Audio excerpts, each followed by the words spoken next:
Get the latest movie reviews, Hollywood news, and inside views.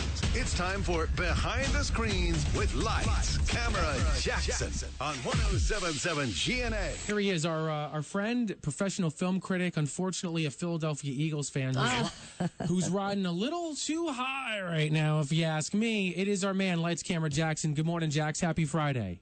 Happy Friday. I told you guys they're going to go all the way to the Super Bowl, and we're just one step away from that. It's amazing. But we need some. I'll make a wager with you. You can, whatever it is. You know what? We still popcorn. have to. It's National Popcorn Day. It is National Popcorn Day. We'll have to. We did this a couple years ago, and I don't know that we ever followed through. Like one of us has to take the other one to the movies or something like that, or just how about like a $25 gift card to like Regal? All right, you're on. You are on. As far as if they win this game or the Super Bowl. No, just this game. You said they're going to go to the Super Bowl. I said they're not going to go to the Super Bowl. So I'll take the Vikings. No points. Just straight up. I got the Vikes. You got your Eagles. We're going to do it for $25 to Regal. How's that? This is enticing. I like this. He pays for movies. You pay for movies sometimes, don't you? Yes, I do. So this would be very good. Good wager. Good wager, Jackson. That's what I asked he has people nothing for to Christmas. lose. He does. Birthday. That's all I want. Regal gift cards and Amazon gift cards for school books. That's it. Yeah. You're a good kid. All right. So Jackson, let's talk. First of all, quickly, you were out in LA for the Critics' Choice Awards. My question is this. Is there a weird buzz in Hollywood or around movies with everything that's going on with Harvey Weinstein? Let me tell you what happened when James Franco won Best Actor in a Comedy at the Critics' Choice Awards. This was the last award given out in the first hour that was only streaming online before they went on the CW. When he won, the atmosphere in the room was kind of awkward. He was not present at the ceremony.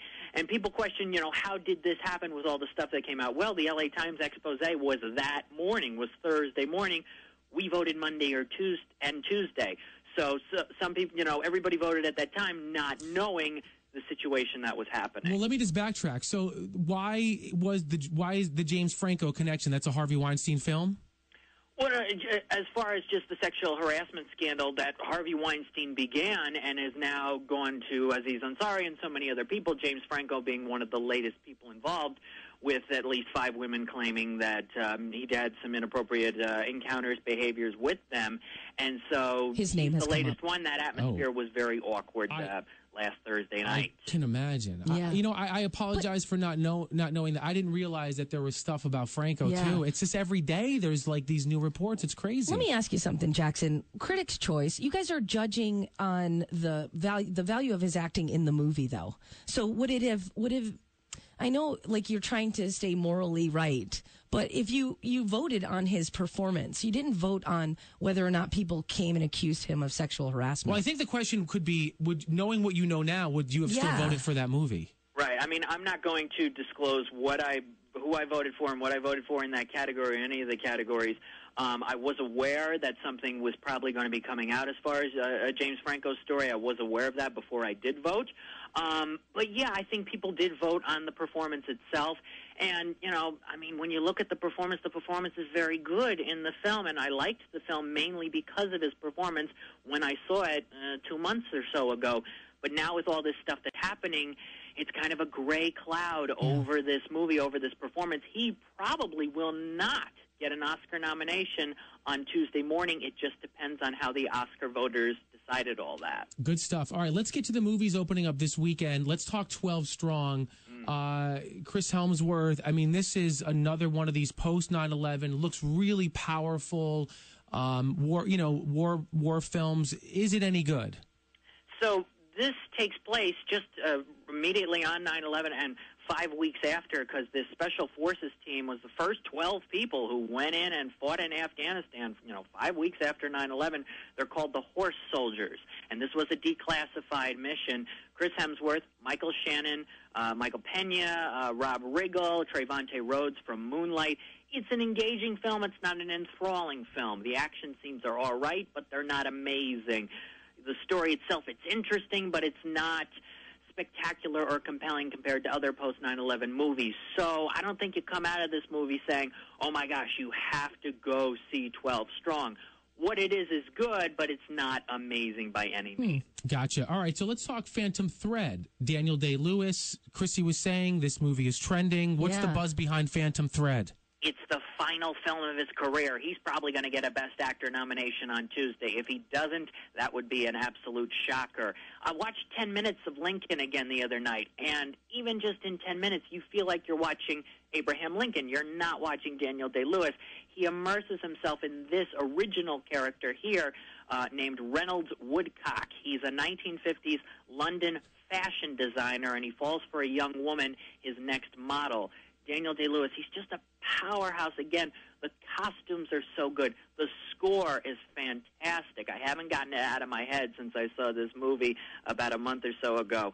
The score is sensational.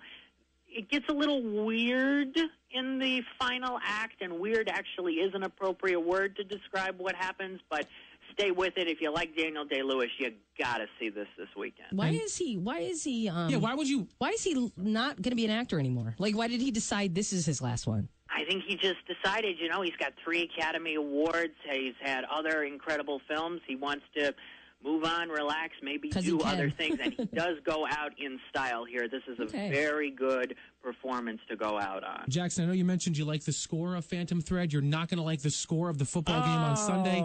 Vikings 22, the Low-Life Eagles. Stop it. 4. No, that's 2 safeties. That's it. Two safeties.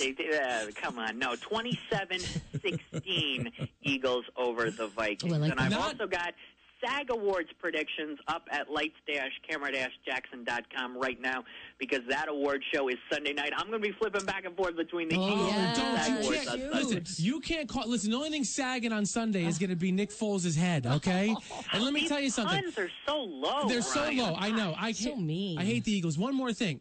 Not even the great Silver Linings Playbook movie can help me like that. I did kind of like the Philadelphia Eagles just because of that film a little bit, but then when you watch them, they're low lifes on the field, and so are their fans. Oh my gosh! Let's go Vikings. The dance scene. Oh, Silver Linings is so good, Brian. You have to love the Eagles after the dance scene. You're the best. Enjoy the game, and you and your dad are the only 2 Eagles fans that I know that aren't that way. So thank you for turning that around, Brian. An upstanding citizen. You're we a love good you, man. Jack. I love you, Jackson. Thank you. The entire city of Philadelphia is on my side right now. That's true. Well, thankfully they're not listening. If people want more from you, Jax, how can they do that, buddy? Go to the site and go on Twitter as well at LCJ Reviews. And if you want all the picks from Critics' Choice, me and Angelina, me and Gary Oldman, Allison Janney, go on Instagram at LightsCamJackson. Thanks, buddy. Have a good weekend. Jackson. We'll talk to you next Friday. Good luck to your Eagles.